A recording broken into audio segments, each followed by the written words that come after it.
शेतकरी बंधू हो नमस्कार। आता आपण आहोत द्राक्ष शेतीतला गॉडफादर माणूस म्हणजे द्राक्ष शेतीतले मोठं नाव असणारे नितीन बापू कापसे यांच्या फार्म हाऊसवर आणि आपण बघत आहात त्यांच्या द्राक्षाच्या या शेडमध्ये जो आता बेदाण्यासाठी त्यांनी द्राक्ष टाकलेला आहे।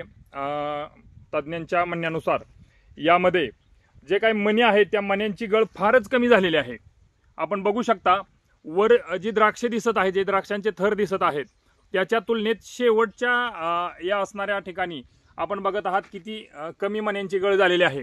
आणि मग याचं नेमकं रहस्य काय आहे आणि हे नेमकं कसं साध्य झालं या संदर्भात आपण आता थेट म्हणजे कृषिनिष्ठ परिवाराचे नितीन बापू कापसे यांच्याशी संवाद साधणार आहोत। बापू नमस्ते। नमस्कार। काय सांगाल एकंदर आता आपण बघतो की माढा संपूर्ण माढा तालुका असेल, सोलापूर जिल्हा असेल किंवा संपूर्ण महाराष्ट्र असेल, शेती उद्योगापुढे सगळ्यात मोठा प्रश्न कुठला असेल तर तो मजुरांचा प्रश्न आहे। आणि आपण एवढी मोठी बाग सांभाळत आहात, म्हणजे तुम्ही एवढं मोठं क्षेत्र सांभाळत आहात, मजुरांच्या समस्येवर कशी मात केली, काय मार्ग काढला इतर शेतकऱ्यांना, याबद्दल काय सांगाल? मजुराच्या समस्येवर 2000 साली जर बघितलं पाठीमागं 20 वर्षापूर्वी तर आपल्याकडली लोक कुंडल किंवा तिकडे तासगाव या भागामध्ये कामाला जायची किंवा मुंबई सारख्या शहरामध्ये उरुळीला जायची। तर ती लोक आपल्याकडे जी फळशेती वाढली त्याच्यामुळे आपल्या इथे रोजगाराची निर्मिती मोठ्या प्रमाणात झाल्यामुळं आपली लोक महागारी येऊन पण ती समस्या मिटली नाही जी शेतीला मजुरी लागते। त्याच्यानंतर आपण पश्चिम बंगाल किंवा बिहार या राज्यातून लेबर आणायला 2003 पासून सुरुवात केली। तर ते आता गेली 10 वर्ष झालं एकच टीम आपल्याकडे काम करते। तर ती तालुक्यामध्ये जवळजवळ आता त्यांची त्याला विचार कितना आदमी है उधर? कितने आदमी हो? हम लोग अभी 40 आदमी है इधर। माड़ा में कितना? माड़ा में उधर टोटल 800 850 आदमी है। आता बिहारचे कमीत कमी 2000 लोक माडामध्ये काम करतात। तर याच्यामध्ये मणिगळीमध्ये शेतकऱ्याचा जेवढा वाटा आहे तेवढा द्राक्ष टाकताना जी कुशलता आहे त्यांची कुठून चालू करायला पाहिजे, कसं कौशल्य जे आहे त्याच्यामुळं आपला जेवढा शेतकऱ्याचा वाटा आहे तेवढाच वाटा मजुराचा पण आहे।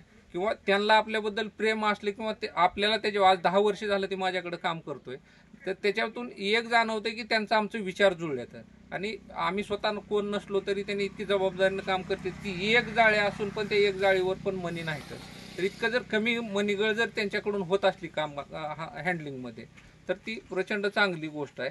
आणि त्यांना सगळ्यात महत्त्वाचं म्हणजे 10 वर्ष झालं मजुरी माढा तालुक्यामध्ये मिळते आणि मजुरी मिळून 5 महिने ती काम करतात। 5 महिन्याचं त्यांना इथं काम मिळतंय, 5 महिन्यानंतर ती रिटर्न जाते, परत सीझनला येते। तर आपलं काम कसं चालतं तर ऑक्टोबरची छाटणी आपण 26,000च्या आसपास एकर पूर्ण काम देतो। त्यात पेस्टिंग आलं, छाटणी आली, हिराळणी आली, टॉपिंग आलं, बाग बांधणी आली, तसंच आपण एप्रिलचं पण त्यांना काम देतो। त्याच्यामुळे आपल्याला मला गेल्या 15-20 वर्षामध्ये मजूर ह्या गोष्टीवर कधीच चर्चा करायची वेळ आलेली नाही। आपला त्यांच्याबरोबरचा व्यवहार आणि त्यांचा आपल्यासोबतचा व्यवहार हा प्रेमानं झाला पाहिजे। आणि लेबरची समस्या आहे म्हणणाऱ्या लोकांना मला असं वाटतं की ज्याची कमी क्षेत्र आहे त्याच लोकांना लेबरची समस्या आहे, ज्याचं क्षेत्र जास्त आहे त्याच्यासाठी ही लोक येऊन तिथे राहू शकते ती। आणि डे नाईट असल्यामुळं सकाळी ती गुत्त्यात असल्यामुळं 7 वाजता काम चालू करते ती, जोपर्यंत दिसते तोपर्यंत काम करते ती। त्याच्यामुळे शेतीतलं काम त्यांच्यापुढं टिकू शकत नाही। आणि अभिमानाची गोष्ट अशी आहे की माढा तालुका यावर्षी इतकं बेदाण्याचं शॉर्टेज असताना 10 म्हणजे पहिल्या क्रमांकावर माढा येईल बेदाण्यामध्ये। आणि आता आपण ऊसात पुढं आहे, केळीमध्ये देशात पहिल्या नंबरला आपण एक्सपोर्टला आहे। ह्या गोष्टी माड्याच्या लोकांसाठी, माझ्यासारख्या अशा हजारो शेतकऱ्यांसाठी एक अभिमानाची गोष्ट वाटते माड्यातली। तसं आता द्राक्ष उद्योग किंवा बेदाणा उद्योग हा जो विषय आहे हा विषय म्हणजे त्या गोष्टी त्या वेळेत झाल्या तर नाही तर मग पूर्ण वर्ष वाया जाऊ शकतं असाही धोका असतो। आणि त्यामुळं त्या गोष्टी वेळेत होण्यासाठी कुशल आणि मजूर मिळून पण उपयोग नाही, ते कुशल मजूर पाहिजे, त्या विषयातला त्यांचा अभ्यास पाहिजे आणि अनुभवही पाहिजे। तर आता हे तुमच्याकडे किती वर्षापासून काम करतात? 10 वर्ष झाली। बरं याच्या अगोदर दुसरा पोरगा होता, 10 वर्ष झाला हाच येतो माझ्याकडं. प्रत्येक 2 वेळा येतो वर्षातून. बरोबर. साधारण 2.5-3 महिने प्रत्येक सीझनला थांबतो आणि त्याच्यानंतर जातो. मग आता आपल्या पंचक्रोशीतले इतर जे द्राक्ष उत्पादक आहेत त्यांना म्हणजे मी आता फिरताना पाहतो की सर्रास शेतकऱ्यांसमोर सगळ्यात महत्वाचा प्रश्न कसा आहे तर तो मजुरीचा प्रश्न आहे. मागच्या 2-3 वर्षापूर्वी असं होतं की द्राक्षाचा हंगाम सुरू व्हायचा आणि निसर्गाचा लहरीपणाही त्या काळात सुरू व्हायचा. पण ह्या 2 वर्षामध्ये जरा थोडं निसर्गानं द्राक्ष उत्पादकांना ती एक सवलत दिलेली आहे की निसर्गाचा लहरीपणा थोडासा थांबलेला दिसतो द्राक्षाच्या सीझनमध्ये. मात्र आज ही छोटे मोठे जे शेतकरी आहेत द्राक्ष उत्पादक मजुरांच्या समस्येचं फार मोठं आव्हान त्यांच्या समोर दिसत आहे. त्यांना तुम्ही काय मार्गदर्शन कराल आणि काय सल्ला द्याल?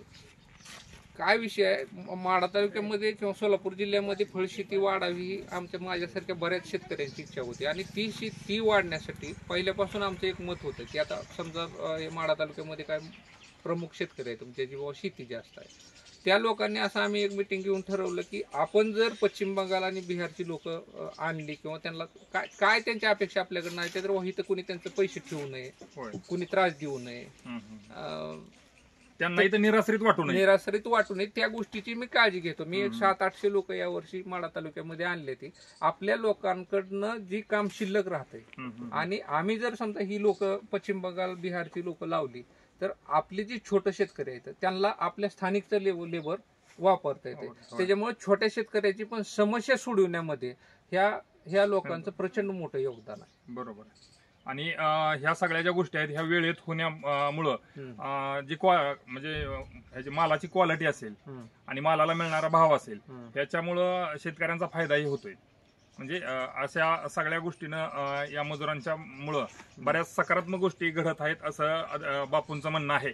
मग आता ज्या शेतकऱ्यांना या मजुरांची गरज आहे त्यांनी नेमका कोणाशी कुठं आणि कसा संपर्क साधावा काय त्याचं काय केलंय आम्ही वरी 120 लेबर दादाचे काय असं प्रत्येक एरियामध्ये लेबर ठेवले. पिंपळखुट्यामध्ये काय आहे आज योगेशकडे आहे, असं प्रत्येक एरियामध्ये बारशेला पोकळे सरांकडे आहे.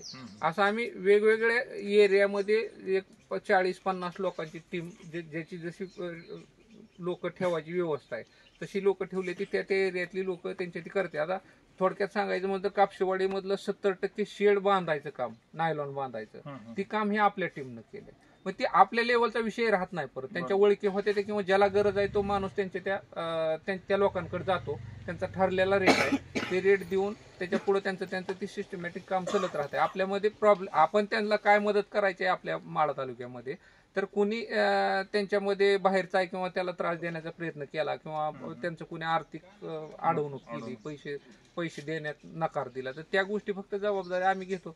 बाकीचा त्याच्यामध्ये आमचा काय रोल नाही.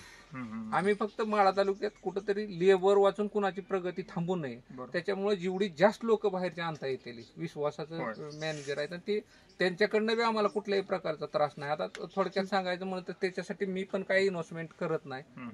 बोलण्यात काय ती सगळं पेमेंट झाल्यानंतर सीझन होऊन जाताना तो माझ्याकडे जी काही 20-25 लाख रुपये त्यांचं पेमेंट होते ती एक रकमी द्यायचं काम मी त्यांना करतो ह्या भागातलं. तसं वरच्या भागातलं पण वेगवेगळे शेतकरी करतात. ती शेतकरी जबाबदारीनं त्यांचं सगळं पेमेंट करून आम्ही अगदी त्याला सोडेपर्यंत त्यांच्या जवळ थांबतो. त्या दिवशी आज प्रेमानं चाललंय त्यामुळे 10 वर्षाचा काळ काय छोटा नाही. त्या 10 वर्षात आमच्यात कुठलीही समस्या व्यावहारिक आली नाही, त्यांच्याकडनं आम्हाला प्रॉब्लेम नाही. आणि आता तुम्ही बघितलं तर सिंगल जाळी असताना सुद्धा सिंगल जाळीवर पण प्रत्येक जाळीवर 2-3 किलोच्या पेक्षा जास्त मनी खाली नाहीत. म्हणजे त्यांच्या मनात आमच्याबद्दल असणारी जी आस्था प्रेम आहे ती फार महत्वाचं आहे. आणि आमच्या पण मनात त्यांच्याबद्दल प्रचंड आस्था आहे. ही गोष्टी टिकल्या पाहिजे. आपण मिळून काम केलं पाहिजे. द्राक्ष शेती किंवा कुठली बी शेती ही इंडस्ट्री म्हणून बघावं असं माझं बऱ्याच दिवसापासून मत आहे. ती करत असताना त्यांना आपलेपणाची गरज असते. आज ती कुटुंब सोडून आपल्या 1000 किलोमीटरवर आज पश्चिम बंगाल बघितलं तर त्यांना जायला 2 दिवस लागतात. 2400 किलोमीटर. तर 2400 किलोमीटरवरनं एखादी पोरं आपल्याकडे येत असली तर त्याला कुठंतरी आपलेपणाची गरज आहे. आणि माढा तालुक्यातल्या शेतकऱ्यांना माझं आव्हान आहे ज्या एरियामध्ये मजुरीची समस्या भेडसावल त्या एरियामध्ये माझ्याकडे स्वतःकडे तुम्ही कॉन्टॅक्ट करा. मी तुम्हाला लेबर द्यायची व्यवस्था करतो. फक्त त्याची काळजी घ्या घरच्यासारखं असं माझं वैयक्तिक मत. तर शेतकरी बंधू आपण ऐकलं की असं म्हणतात की उत्तर नाही असा प्रश्न नाही, प्रश्न आहेत पण प्रत्येक प्रश्नाचं उत्तर आहे ते शोधलं पाहिजे. आपण पाहतोय यावर्षी पाऊस काळ चांगला झालेला आहे, त्यामुळे एकंदर शेतीचं जे आहे ते दिवस चांगले दिसत आहेत. सध्या सीना आता भरून वाहत आहे, एकंदर विहिरी बोर चांगल्या स्थितीत आहेत. मात्र 1 वर्षापूर्वीचा काळ आठवला तर गेल्या वर्षी ह्या काळात बोरच्या गाड्या सुद्धा उपलब्ध होत नव्हत्या, मिळू